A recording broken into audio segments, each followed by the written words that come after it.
1 table spoon கடலைப்பை, ஒரு 1.5 table spoon அளவுக்கு மல்லி, 2 ஸ்பூன் மிளகு, 1/2 ஸ்பூன் ஜீரகம், 1/4 ஸ்பூன் வெந்தயம், காரத்துக்கு ஏற்ற மாரி ஒரு 4 மிளகாய் எடுத்து வச்சுக்கிறேன். கொஞ்சம் பெருங்காயத்தூண்டு எடுத்து அழகாக எல்லாத்தையும் வறுத்து அழகாக வறுத்துட்டோம். சூப்பரான ஒரு வாசனை வருது. ஆறிடுது. இதை நம்ம பொடி பண்ணி கொண்டு வந்துடலாம். திட்டமாக நம்ம எண்ணெய் சேர்த்துக்கலாம். கடுகு தாளிச்சிக்கிறேன். ஸ்பூன் அளவுக்கு உளுத்தம்பயிறு சேர்த்துக்கலாம். 1 ஸ்பூன் அளவுக்கு கடலைப்பயிறு சேர்த்துக்கிறோம்.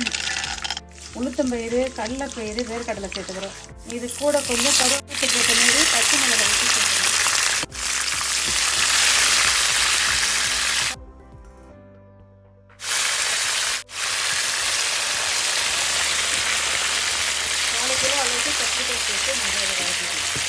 அரை ஸ்பூன் மஞ்சத்தூள் சேர்த்துக்கலாம். உப்பு சேர்த்துக்கலாம். நல்லா மஞ்சத்தூள் உப்பு சேர்த்து இதை நல்லா வதக்கிக்கணும். ஒரு 2 நிமிஷம் மூடி போட்டு இது வேக வைப்போம். நல்லா அழகாக கொஞ்சம் வதங்கிடுச்சு. ஒரு 25% அளவுக்கு வதங்கிடுது. கொஞ்சம் புளித்தண்ணி, கொஞ்சம் புளி கரைச்சி வச்சுருந்தா தண்ணி நம்ம சேர்த்துக்கலாம். கொஞ்சம் வெல்லம் சேர்த்துக்கிறோம். கொஞ்சம் உப்பு சேர்த்துக்கலாம். புளி பச்சை வாசனை போட்டு ஒரு 2 நிமிஷம் மூடி போட்டு கொதிக்க வைக்கணும். புளி பச்சை வாசனைலாம் போயிடுது. இதில் நான் ஒரு 2 டேபிள் ஸ்பூன் அளவுக்கு தேங்காய் திருவி போட்டுக்கிறேன். தேங்காய் உங்களுக்கு விருப்பம் இருந்தால் சேருங்க, இல்லைன்னா விற்கிறீங்க. நான் ஒரு 2 டேபிள் ஸ்பூன் அளவுக்கு தேங்காய் சேர்த்துக்கிறேன். நான் தேங்காய் சேர்த்துட்டு இதை இந்த புளி தண்ணியிலேயே நம்ம ஒரு கிண்டிக்கணும்.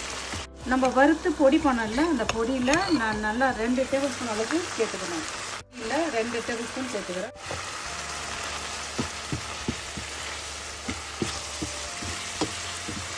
வறுத்து பொடி பண்ணிட்டுல 2 டேபிள் ஸ்பூன் சேர்த்துக்கிறேன்.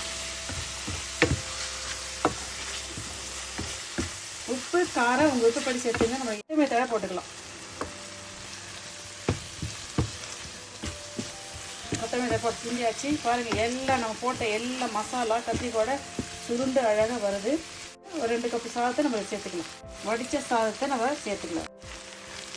வடித்த சாதத்தை சேர்த்துட்டு சாதத்தை மேஷ் பண்ணிவிட்டு நல்லா அழகாக இறக்கிங்க.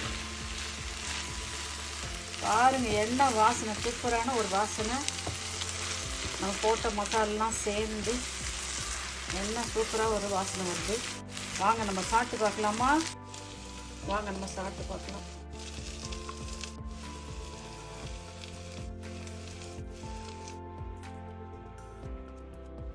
பாருங்க, என்ன சூப்பரான சுவையான அழகான ஆரோக்கியமான ஒரு கத்திரிக்காய் சாதம் செஞ்சுட்டு பாருங்க. கத்திரிக்காயோட சேர்ந்து நாங்கள் சாப்பிட்டு பாருங்க. வீட்டில் இருக்கிற பொருளை வச்சு எளிமையான முறையில் நம்ம கத்திரிக்காய் சாதம் செஞ்சுட்டோம். நீங்களும் இதே மெத்தடில் செஞ்சு பார்த்துட்டு கத்திரிக்காய் சாதம் எப்படி இருந்துச்சுன்னு சொல்லுங்கள்.